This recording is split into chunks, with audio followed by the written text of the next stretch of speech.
السلام علیکم دوستانو څنګه الله خیر خیریت ته امید لرم تاسو بخیر او صحت په جامه به ټول روغ یای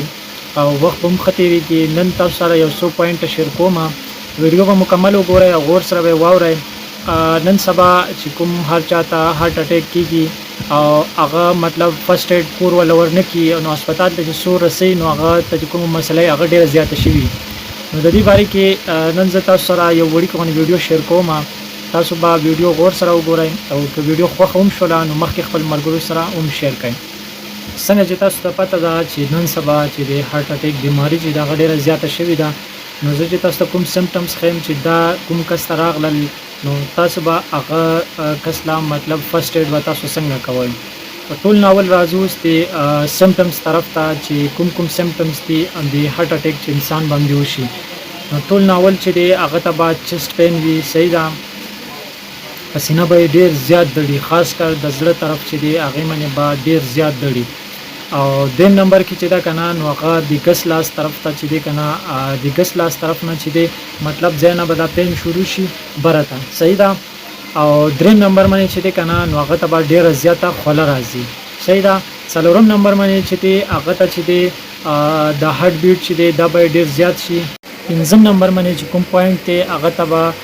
سابندی بیماری وشي مطلب سا به ډیر زیات بنديږي شپږم نمبر باندې چې دی کنه هغه ته به الټي ولګي صحیح د زړه به ډیر زیات ګډوډيږي وم نمبر باندې چې دی هغه شوندو کوم کلر چې دی هغه به بدل شي صحیح ده نو دا چې کوم سمپټمز چې تاسو ته ما وخیل دا چې چاته راغله نو د دې لپاره زه ټابلیټ خیم هغه فوري هغه ټابلیټ به ول ورکوي نو د دې پیشنټ چې دی هغه فرست ایډ به دغه ته په موقع باندې وشي نو دغه سمپټمز چې چاته راغله نو ټول ناول به تاسو د کار کوي ک تاسو سره ټابلیټ یا سو هم نه نو هغه پیشنټ چې دی هغه خپل په قومه تاسو نه ګرځوي یعنی هغه به تاسو اوچت کوي او هسپتال ته چې دی کنه هغه به بوزي صحیح ده کوشش به دغه کوي چې هغه خپل په قومه چې دی هغه اونګ ګرځي او تاسو اوچت کوي ولا هسپتال ته ضرور رسوي او دې علاوه زه تاسو ته ټابلیټ خېما دا ټابلیټ بازان سره اګدای چې تاسو ته پته لګي چې زمون کور کې د بلډ پریشر بیمار دی یا زړه مسله ده ورته نو هغه ته چې دا سمپټمز شو نو فوري تور پر دا ټابلیټ باور کوي او هسپتال ته به راسوي اوس راځو د ټابلیټ او انجکشنز طرف ته چې د پیشنټ لپاره تاسو څه ورکوي ټول ناول که تاسو سره د نور ګولای انجکشن موجود نه نو تاسو به ول ډیسپرین دو ګولو نو اخلا څلورو ګولو پوری تاسو ډیسپرین ګولای به ول حل کړئ دا به ول ورکړئ که تاسو چې نور ټابلیټ موجودي نو ډیسپرین چې دا هغه یو ګولای ول ورکړئ صحیح دا پوغو کې او دا به پیوس کوي دینه بعد چې کنه نو ټابلیټ لوپلیټ 75 میلی ګرام دا به څلور ګولای ول ورکړئ صحیح دا دینه بعد به تاسو ول ورکړئ انجکشن کلیکزین نوم یې دی دا به سبکوټینس ولګوي که دا نه نو ډیسپرین لګي زیات کوي او دینه بعد چې دی تاسو به ولا دا